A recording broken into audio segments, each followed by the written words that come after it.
அஸ்வின்ஸ் இனிப்பு காரம் பேக்கரி மற்றும் சைவ உணவகம். Learn Tamil, Kannada and English. What is wrong in that? Why don't they will not accept? Why this kind of monopoly will be there? So till they accept a new education policy, you will not release? It is rule of the law. Every state is accepting that. Why they will not fall into the parameters of the governance? Why they will not cooperate? Due to their political interest. They want to create a division within society. They are divisive people. இன்றைக்கு நீங்கள் மும்மொழிக்குள்ளே ஏற்றுக்கொள்ள மாட்டீர்களா என்று சொல்வதே பார்த்தீங்கன்னா இன்னொரு மொழிப்போரை நீங்கள் தூண்டுவது போன்றதான் அது அமைந்திருக்குது என்பதைத்தான் நான் பகிரங்கமாக நான் சொல்ல கடமைப்பட்டிருக்கின்றேன். ஆக நீங்கள் இதில் அரசியல் செய்யாமல் இன்னும் காலம் தாழ்த்தாமல் ஏதேதோ சாக்குப்போக்கு சொல்லாமல் நீங்கள் எங்களுக்கு உடனடியாக எங்களுடைய பணம் 2152 கோடி ரூபாய் ஒதுக்கீடு செய்ய வேண்டும் என்கின்ற வேண்டுகோளை இப்பொழுதும் நான் வைக்கின்றேன். ஆனால் இந்த வருஷம் அதை பண்ணலாங்கிற போது ஒட்டுமொத்தமாக எஸ்எஸ்சிஎஃப் ஃபண்ட் நிறுத்திருச்சும் போது நான் சொல்றது 1-2 தான் உங்களுக்காக சொல்றேன். டீட்டெயில்டாக சொல்றோம் என்று சொன்னால் இது சார்ந்து நம்முடைய பிள்ளைகள் அவ்வளோ பலன் அடைஞ்சிட்டு இருக்கிறாங்க.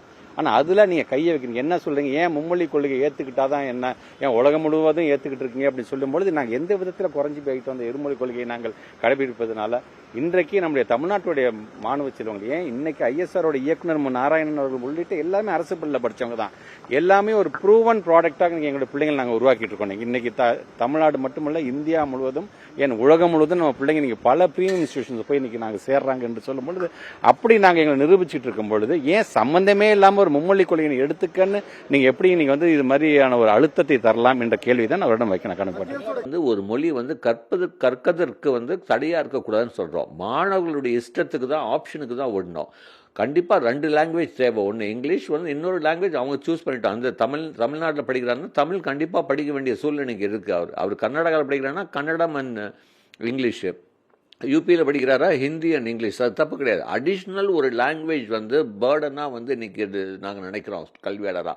என்னைக்காவது ஒரு ஆய்வு அறிக்கையோ இல்லது ஒரு ரிசர்ச் ஜேர்னல்லையோ இல்லது நம்மளுடைய அந்த டேட்டா கலெக்ஷன்லையோ ஒரு மாணவன் ஒரு மொழி இந்தியாவில் 2 3 கற்றுக்கிட்டா அவனுடைய வாழ்வை அவனுடைய கெரியர் ஆப்பர்ச்சுனிட்டி ஜாஸ்தியாகணும் ஏதாச்சும் ப்ரூவ் ஆயிருக்கா? கண்டிப்பாக கிடையாது. இல்லை ஏதாச்சும் அவனுக்கு செட்பேக் ஆயிருக்கா? கண்டிப்பா கிடையாது.